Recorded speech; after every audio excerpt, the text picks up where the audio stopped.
Johnson opposed the Civil Rights Bill because, as he contended, the distinction of race and color is by the bill made to operate in favor of the colored and against the white race. And he believed that blacks were incapable of acting as good citizens.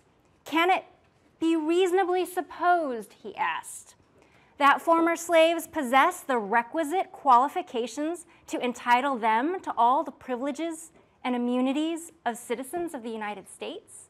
That was a question. He didn't really expect an answer because he thought it was just self-evident. Of course they could not act as good citizens. Congressional Republicans, however, ultimately passed the extension of the Freedmen's Bureau and the Civil Rights Act over Johnson's vetoes, and they moved to take control of the process of Reconstruction. Now, Republican congressmen, they feared that a hostile judiciary and potentially maybe a future Democratic majority in Congress would eventually subvert the Civil Rights Act. And so they intended the 14th Amendment, which was passed in 1866 and then ratified in 1868, as a means to place black civil rights and also citizenship on a firm constitutional footing.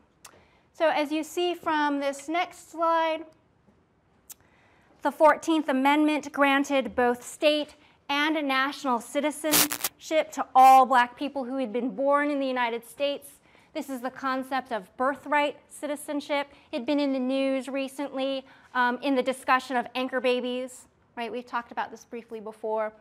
And the 14th Amendment also prohibited states from enforcing any law which abridged the privileges and immunities of citizenship, prohibited states from depriving any person of life, liberty, or property without due process of law, and prohibited states from denying any person the equal protection of the law.